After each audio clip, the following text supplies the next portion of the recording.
Isang malaking revelasyon ang yumanig sa Malacanang. Isang interview ang tila nagpapatunay na hindi pala ganoon ka-close ang ilang opisyal kay Pangulong Marcos at First Lady Liza Araneta Marcos. Sa isang exclusive na pahayag, sinasabing may isang opisyal na tila nagulat nang sabihing hindi sila close inang Pangulo at hindi rin sila close inang First Lady. Sino ang opisyal na ito at ano ang magiging epekto nito sa kanyang posisyon sa gobyerno? Abangan ang aming mas malalim na pagsusuri at mga reaksyon mula sa mga netizens.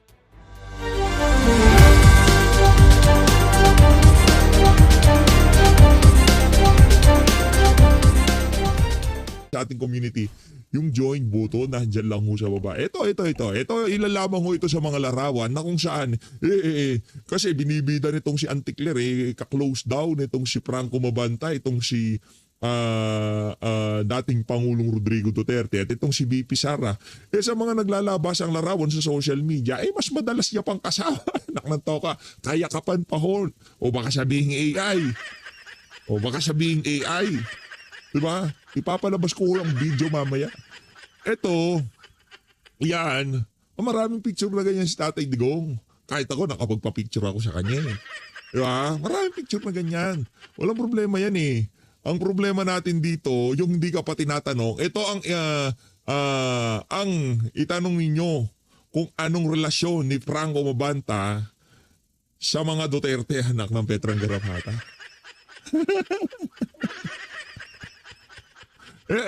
Ito ang itanong natin kay Auntie Claire. Ano yan ang... Hindi ko alam, AI ba yan? Kung ano man yan ha? AI ba yan? Totoong picture yan o kung ano pa man hindi na ho natin alam. Kung AI yan, aba Auntie Claire, kung sino man to nagpalabas na to, Lance Duterte, aba, abulin mo. So ganito kasi, ang ano kasi ang argumento ganito.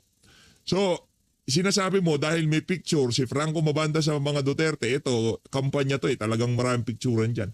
Ito, hindi ko alam anong okasyon dito. Kung sinasabi mo dahil may picture itong si VP Sara at itong si Franco Mabanta, close na sila, ang tanong, anong relasyon yung dalawa nitong si Franco? Yan ang sinasabi ko sa iyo, ante. Hinay-hinay ka kay PH Update dahil maraming magpo-post. Buti na lang, hindi natin nakita yung Franco Mabanta. Mga nagataon, baka may picture din tayo dyan sa Mama Nen. Ito, Auntie Claire, Bongbong Marcos, TAPS, Franco Mabanta as social media director pala Director pala. So talagang ang expertise nitong si Franco Mabanta maging troll sa social media. Hindi. Ano ba yan?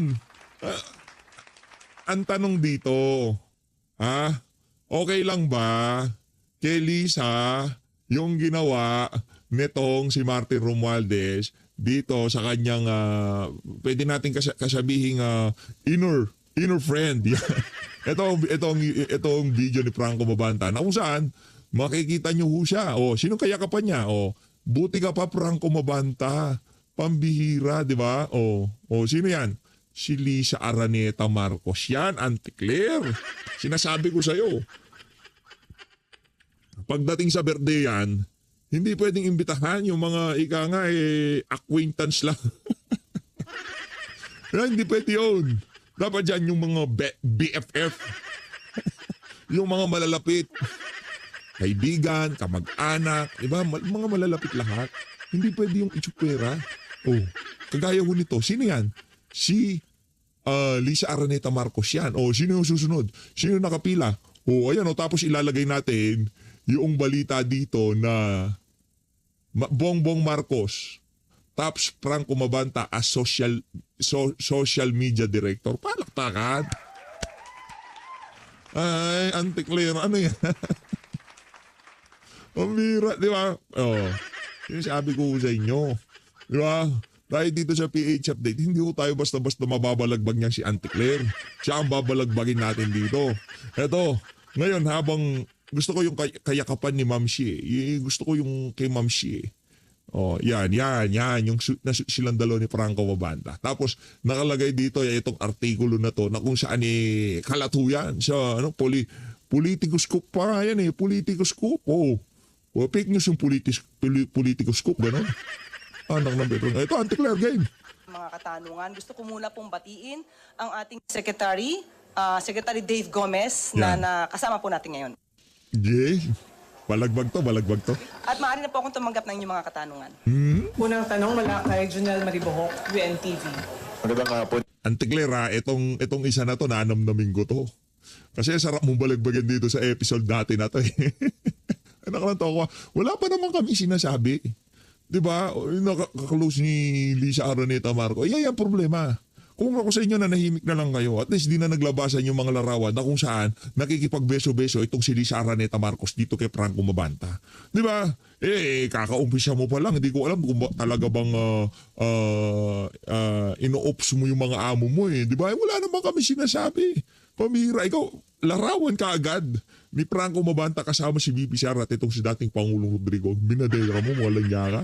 On Yusek, baka may reaction po ang palasyo dun sa pagkaka-aresto kay Franco Mabanta, PGMN founder, kaugnay dito po sa extortion case Naku, sa dating extortion niya. speaker. Ang nais naman po ng Pangulo sa lahat ng pagkakataon, managot ang dapat na managot. Yan. Kung mayroon po silang dapat na panagutan, kung mayroon po silang ginawang krimen, dapat lamang po nilang itong panagutan. Pero definitely, kailangan po ng due process sa lahat ng bagay.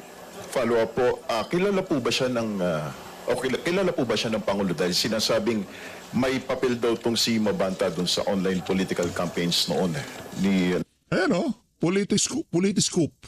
Oh. na sumusuporta kay Pangulong Marcos. Ayan o. Hindi po siya kaibigan ng Pangulo. Nako. Pero siguro mas nanaisin ko po kung ito po ang inyong itatanong dahil ito po ay mismong pinost ni Franco Mabanta. Oh. Baka ito po ang itanong nyo kung ano po ang relasyon niya sa mga Duterte. Ante.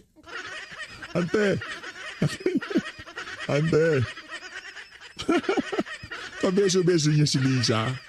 Inimbitahan ni Franco ang mag-asawa Marcos sa kanyang kaarawan. Tapos sasabihin mo, pinost siya to sa kanyang Facebook page. Kalokohan. Ako nga, ginawa ko pong profile pic eh, pero hindi kami close si Tatay Digong. Naulo ka ba? Auntie Claire. Ako hindi ako kilala ni Tatay Digong no personal. Kumbaga nakasegue lang tayo. Aba, nandun si Tatay Digong, picture. Pero para sabihin na magka-close kami dahil ginawa ko siya profile picture, malaki problema doon. Pero pagka ako, inimbitahan ni Tatay Digong sa birthday niya at nakipagbeso-beso siya. Diyan tayo magkakaproblema, ate. Nako po, matindi yan ha. Oh, Nandiyan pa nga po si Harry Roque. Harry Roque. Quick follow-up sa inyo pong pagkakaalam, Yusek. Ano po ang relasyon po kaya ni Mabanta sa mga Hindi, ang gusto kong tanong dito kay ante, anong relasyon yung dalawa ni Pango?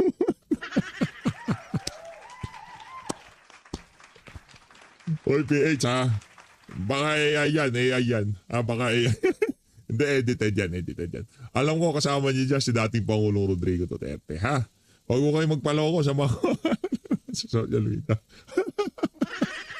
Pinagtitripan nyo naman si ante. AI yan.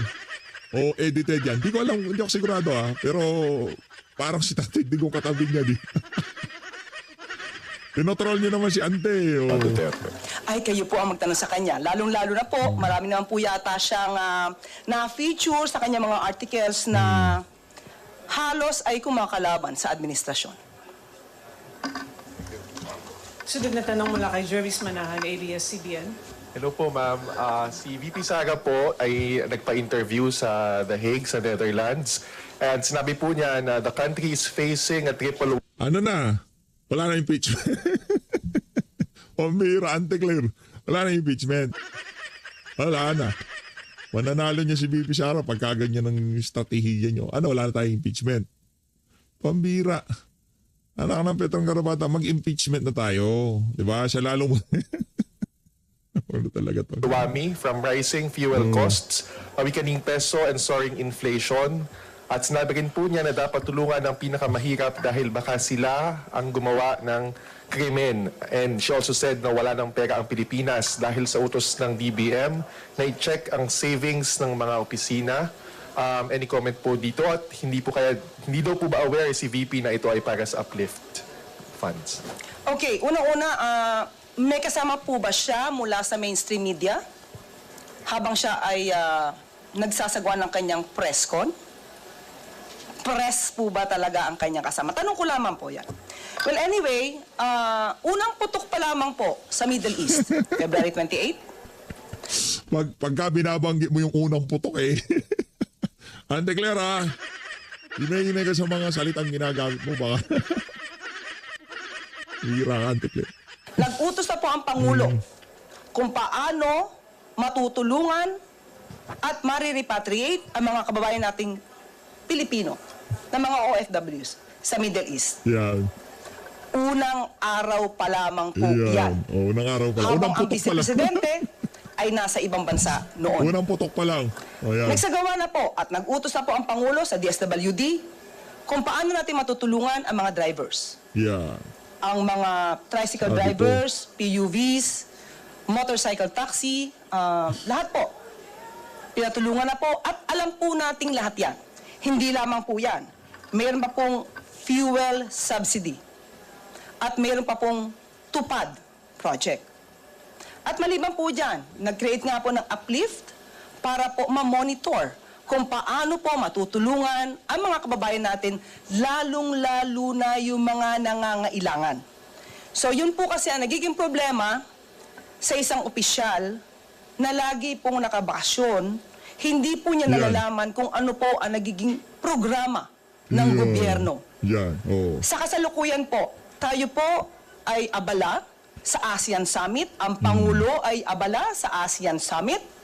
Pero ang Vice Presidente ay nakabakasyong muli. Sunod na tanong mula kay Rafi Aying, Daily Tribune.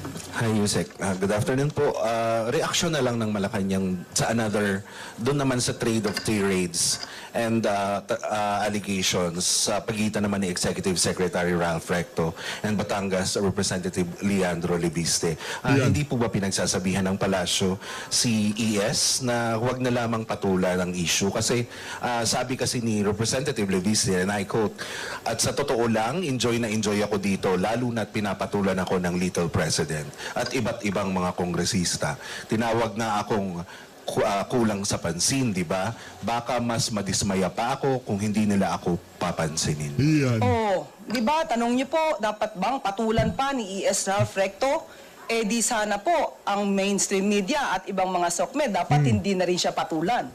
Dahil ang sabi niya ay kulang lamang daw siya sa pansin. Oh, huwag yung pasinin. But anyway, ang Pangulo po ay nagkaroon po ng pagpupulong kasama si Executive Secretary Ralph Recto kahapon at hindi po ito napag-usapan.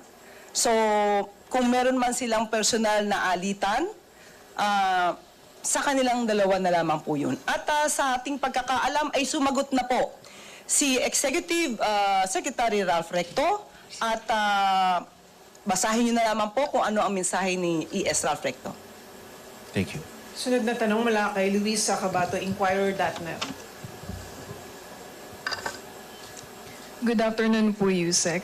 What is the update on the government's response efforts to those affected by the recent activity of Mayon volcano, especially since Albay has already placed several areas under state of calamity? Yes, opo. Unang-una po, pinag-utusan. Ante baka pati ang pagputok ng bulkang isisin nyo pa kay BP Sara Baka i-connecta mo pa yan kay BP Sara. Mahirap na. Utusan na po ng Pangulo Inuunahan na kita. ang lahat ng mga concerned agencies.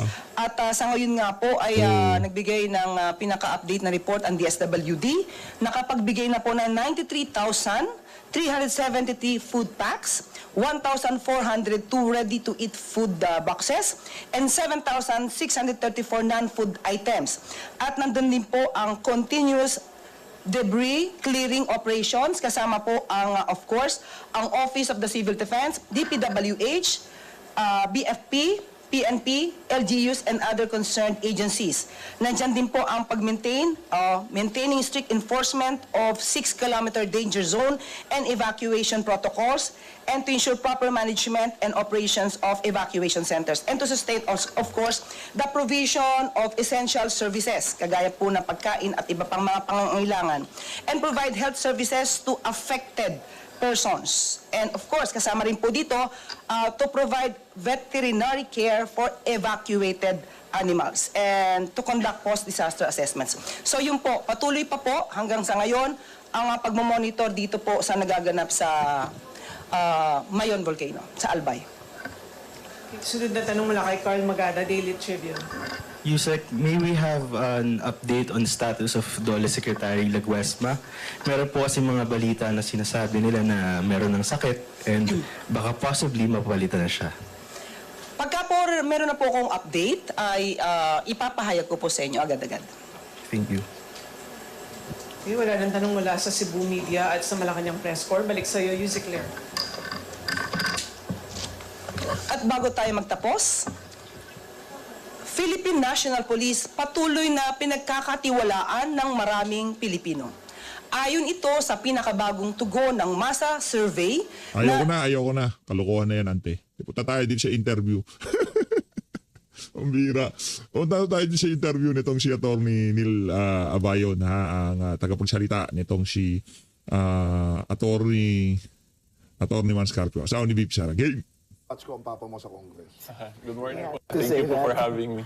Likewise. Thank you for being here, Attorney Neil. Yes, thank you Yesterday you had a press conference. Opo, yes. Sa Kamuning And, Bakery. what was that about? It was about, mainly yung gusto lang po namin ano na talaga yung position ni Attorney Mans regarding dun sa alleged 6B financial transactions niya. Okay. So he outright denies it already, and that yung presentation na nangyari dun sa Congress was just a half-truth, considering na hindi po pinresent ng maayos yung report ng AMLAC. Kasi if a regular person will view it, it would appear na may ganung amount sa bank accounts ng Attorney Mans. But that was a transactional amount yung pinresent. And then may error din po actually na hindi rin dinisclose, which amounted to billions of pesos. Grabe See, naman. exciting Hindi press con disclose. kahapon. Attorney, Yeah. timeline na. Anong records ang... Kasi ang timeline kasi nung binata si Atty. Mans Carpio at saka nung napangasawa niya si VP Inday. VP Inday, di ba? So in other words, yung sinumpi na ba ng Congress, yung nung mag-asawa lang sila, because Sal-M part yun eh. O pati yung naging binata pa siya. Kasama po yung binata from 2006. Bakit? Hindi ko na po masagot yan. It's up to No, Congress really. to answer that. Kasi medyo... Hindi ginastify during the proceedings. So if we will just follow basic principles of impeachment, supposedly it should be within the term lang of the impeachable officer. Yes. And then they extended beyond pa the marriage. So doon pa lang po, that's already questionable. So you're saying technically, kung yung term lang ng impeachable officer, nung time lang na Vice President, Yes, 2022 si onwards. VP Sara. Before that, public official siya, pero nagsasabit naman ng Sal-M. Yes. Well, I used to be one.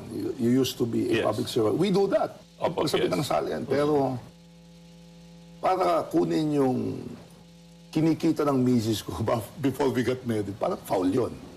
Medyo, kumbaga sa basketball, Hindi technical ba foul yun. depende yun on the conjugal partnership? Kung ano yung regime? Sa in-law kasi, when you get married, you can choose. Diba? Tama yung sa family ko, loko pa. So, you can choose. You can either choose na you have your separate property, Yes. pero yung what you gain during the marriage, yun yung joint. Joint, yes. Yun yung conjugal. Or, you can have a prenup. Oh. Uso ba sa Pilipinas yun? Prenup? Meron na ngayon? Oo, marami na.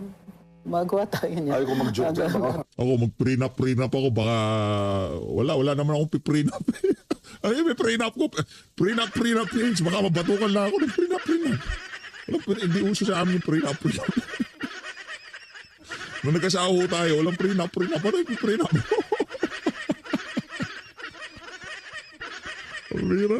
Prenup. pag-uwi ko sa bahay eh. Delikado. Tanong ka ba? Nagtatanong sa Delikado, prenup. bro. If I may add lang, sir. Go ahead. Under the rules on evidence, yung pag it is beyond the case, that's actually irrelevant evidence. So Yes. that is inadmissible. Because evidence must be relevant and competent. So irrelevant, hindi related sa issue na.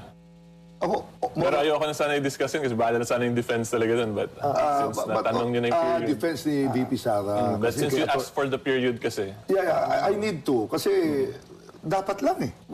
Di ba? Kasi parang nararamdaman ko, parang may mali rito. But why did you accept the case of Attorney Manscarpio? Are you good friends? Are you law partners? Are you classmates? hindi po. I only had when I accepted engagement, that was the second time I personally met him.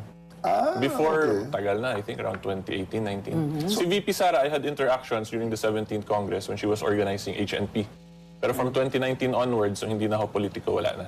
Then ngayon na lang ulit, 2026. What did you see sa kaso ni Attorney Mans that led you to accept the case? Well, I'm a practicing lawyer po. So yung chinecheck ko lang naman dyan kung may conflicts of interest ba. Wala naman kaming any conflict. Okay. And then I asked him also yung mga legal plans niya in relation to the issue. Mukhang nag-aalay naman po kami. So yeah, I joined the legal adventure. Ito, sorry, napaka-polarized ang politika sa Pilipinas. And everyone is being banted either your left, your right, your center, your middle. Do you agree that lawyers should be branded politically? Like, for example, you're now being called a DDS lawyer. Do you agree with that? Well, dapat hindi po. Kasi pag ganyan, yung legal system kasi is supposed to be kung ano lang yung nasa batas in relation to factual circumstances, dapat ganun lang. However, since yun nga, very polarized yung political climate natin dito, nalilabel tayo. But if you watch my content, Attorney Trixie, I'm very, objective, issue-based lang po talaga. I don't make political commentaries, very rare yung political commentaries. Most of my content, mainly factual circumstances, tas kung ano yung issue, then I apply the law. You know, at the end of the day, wala naman DDS doctor, di ba? Why a lawyer? I mean, look. I mean, these are professions that supposedly either will protect your individual rights against abuses, and a doctor, for that matter, will save your life. Yes, so, para sa akin, mali yung branding na yun eh. Mali yung branding na yun. Yun lang naman. But you said yesterday na misleading nga yung 6.7 billion na... Fake and misleading. Fake and misleading. So, why? So number one, nagulat din sa Attorney Man, so may ganun daw siya kalaking financial transaction. And yung pinisend kasi sa Committee on Justice, yun nga, they made it appear na parang may ganung pera si Attorney Mans and si VP Sara, but it was actually transactional amounts. So yun yung pag-deposit, pag-withdraw, plus the balance. So based on the unofficial AMLAC records na nakita namin, parang tinotal po nila lahat eh. So pag may pumasok na 1,000, tapos withdraw mo yun, 2,000 bilang doon instead of 1. And then if you redeposited the same amount, another transactional line po yun. So, tinotal nila. Pero it's the same figure. Yes. Go ahead. Kung tama yung pagkaintindi ko dun sa hearing, yung AMLAC Executive Director did not also say kung kailan yung withdrawals. Yes, parang naka-total lang siya. Total. So, kunwari, pwede ka magpasok ng 100 at one point, 100,000, later another 100,000. Wala ring dates. Tapos yung pag-withdraw nun, wala ring dates. Tinotal lang nila lahat ng transactions for, how did they divide it? By year or by total na for 20 years? May isang part dun na naka-total talaga lahat na So, 6-something billion. Yun yung pinanggalingan ng 6 billion. Yes. Wow. Okay, that's interesting. And then yung another thing to note, hindi rin kami sure kung pati yung, let's say, pag may interest gain na 5 pesos, baka sinama yun kasi that's another transactional It's considered amount. a transaction. You know, interesting enough, ang sabi po ni Attorney Ed Chico rito at saka ni Congressman Irice, in-out. So, for example, nag-in, recorded. Nag-out ka, recorded. Yes. Tapos, ininegosyo mo, di ba? At nalugi ka, technically wala ka ng pera. But the transaction remains. Is recorded, yes. Is recorded as an in and out. So, yung po ba yung tanong nyo kanina, does AMLAC, kailangan mo mag-provide yung AMLAC ng analysis how this money went in and out? Or just submit the data para... No, I think, bakit ang report, transactions, tapos totals. Diba? Kasi when you present it that way, would you agree on that one? Kasi from an outsider's point of view, without the context of saan yung breakdown, kasi time is considered an element. So kung kunwari, sabihin mo 6 billion, pero ang pinag-uusapan dito, 20 years, tapos Yeah. total of in and out. Then you will understand Then, sana. Yeah. iba I yung would context appreciate. nun. Yeah. Yes. Totoo. So, but would you agree that this, what portion of the, are you objecting to the report or are you objecting to the manner in which it was presented? We are objecting to the report and to the manner it was presented. Yung report actually is unsigned, so yung position namin, it's a mere scrap of paper. Yeah. Now, No, you're no. also questioning how it was obtained. Yes, Di ba? By the committee. via subpoena. More on sa ano po yan, sa defense sila VP yun. VP Sila VP. Hindi yun. kay Attorney Hindi Mans sila. to. Hindi. Yung nag-certiorari sila VP yan. Questioning lang. the subpoena powers of the House. Question lang, but if it will involve Attorney Manscarpio, you can also react to it. Yes, of course. Okay. So, do you have any question regarding how it was obtained? Legal ba, illegal ba, or questionable? Currently, hindi pa kami nag-question as to the subpoena aspect, subpoena power aspect. Yung final lang po namin is a violation of the Anti-Money Laundering Act, Bank Secrecy and Data Privacy for the illegal disclosure. Okay. Kasi yun those were AMLAC That's the records po declaration. AMLAC that they records. disclosed. Okay. So, it's under the AMLC law? Yung Anti-Money question Laundering mo. Act. Laundering Yes. Okay. RA 9160 as amended. As amended. Insignificant kasi din yun. Ang sinasabi ng ibang mga congressmen is that there's a Supreme Court case, February 2021, that says na pwede naman i-disclose yung mga yon. So, what is your position on this? Yung amendment po kasi was January 2021. Yes. Yung RA 11521. So yung Supreme Court decision, if it was February, most likely the law based on that jurisprudence was the old law as not Yes, yet amended. So of course, the amendatory provisions will supersede the decision. Kasi wala pang actual interpretation of the new provisions of the law. Okay. What about yung sorry. No. I'm curious lang kasi in the case of BIR, di ba yung mga ITR, Yes. the committee voted not to open it because under the rules is if it's in aid of legislation, pwede. Or in a, what do you call that, private Executive session, pwede. But ang impeachment is not in aid of legislation. Therefore, they did not open it. This is one time that, the majority of the members of the Judiciary Committee followed, di ba, the rule. Now, anyway, you were asking a while ago, Ate Trixie. Trixie, sorry. Attorney Trixie, hindi ate. Nasasanay ako eh. It's a Kay running Manong joke. Edwin Lacerda. Yun ang manong namin. Okay. Yun ang manong natin. Seryoso? Si Edwin. Okay. Matanda sa atin yun eh.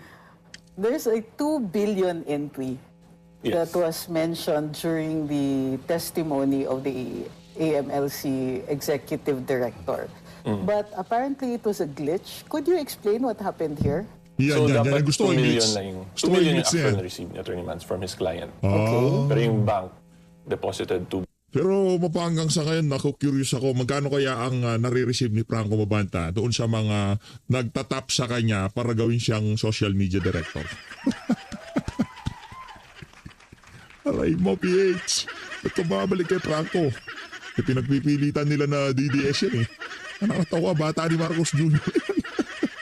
2 billion. Gusto ko Kaya yun. kayo ha. Na yung nalagay po ng bank 2 billion sa records. Of course, they corrected it, linabas, naging another 2 billion. So 4 billion yun. Oo nga. From one single. In out, Yes. 4 billion. From a single transaction. 4 billion out of yung 6.7 to. Yes. Oh. So you're now talking of kung less 4 billion to 2.7 billion na lang yun. By the way, Over 20 years. over 20, I asked si Congressman Irisi rito. Ano yung naku-cover na amount na in and out doon sa SALN ni VP Sara or including Attorney Mans? Regarding that, at that time was 6.7 billion. Ano mo sabi ni Congressman Irisi? 68 million. More or less. 68 million lang. Okay. Yung nandun sabi ko na, talaga, sabi ni Kwan eh, Congressman Ungab eh. And I saw Congressman Ungab. Kung Ungab Na broke it 68 down million lang. Yung actually, dapat pagtalunan na amount dito when she was VP or even with Attorney Mans. Pero ang amount kasi is 6.7 billion. Now, less 4 billion, 2.7 na lang. Lumiliit. Technically speaking. So, sorry I need to ask. If there was a glitch probably there was or wala. But is this an overreach on the part of the Judiciary Committee na ipresenta ito without clear explanations? Kasi maintindihan ko na they want VP Sara impeached eh. But there are also ongoing talks na they also want to malign her reputation because she is a presidential candidate. So dito pa lang sa House, but you did not answer that, although political. But there was there really a glitch Yes. sa BPI? Yes, as per Attorney Mans. 2 million lang talaga yung ano niya, amount received. So is there a certification from BPI? Nandun yun actually sa AMLAC report po eh. It is in the AMLAC report. Sa may latter parts. But Okay. it wasn't read. Yun nga po. Kaya nga sinasabi namin half-truth. Okay, now we know. Now we know. Parang Now we na-fixate know. sila dun sa 6.7. Now I see Oh, why they feel so aggrieved. And if I may add, Attorney Trixie, see, Attorney Mans was never invited, never sent any notice for Wala that hearing. siyang sabina? Yes, tapos biglang dinisclose yung personal information niya in the hearing, April 22. Ito tatagalugin ko lang because I keep on saying it here. It is the job of Congress to impeach, to penalize Yes. an impeachable officer. Pero to include maligning her reputation because she's a presidential candidate. Or in this case, her husband. Sa tingin ko kasi foul yun. But anyway, may Senate pa kasi. Yes. May Senate pa naman kasi. So, Oo, kung ako lang, sir, nakikita ko lang kayakap ni Lisa Araneta Marcos itong si Franco Mabantay, talagang natutuwa ako dyan. Palakpakan. Happy birthday, Frank! Frank! In fairness, dyan sa video na yan, nandiyan si TP, nandiyan si Mark, ano pangalan to? Si Sir Mark, Mark Lopez, sino pa ba yung mga na? Hindi ko kilala yung iba. Sir Mark Lopez, itong si Tinkin Pinoy, itong si 2018 nata ito, kung di ako nagkakamali, dun sa mismong post nitong si Franco Mabanta. Mamaya, panoorin natin ulit yan sa susunod na video natin. whether VP Sara will be convicted or... Hindi, ganito naman ho kasi yan. In fairness dito kay Franco Mabanta, kaibigan niya siguro, malapit niyang kaibigan ng mga Marcos. Pero yung nangyaring di umanong extortion, hindi ko pa sigurado kung ano nangyari. Hindi pa naman nahatulan, kumbaga. Ano pa lang yan, entrapment yan. Ngayong side ng NBI yan, side ng Romualdez, yung side ni Franco Mabanta, hindi siya pinagtatanggol ko siya. Hindi ko pa ho narinig. Kaya ito, inunahan tayo ng malapit dito yan, malapit sa ganitong pamilya yan. Inunahan tayo sa ganong argumento.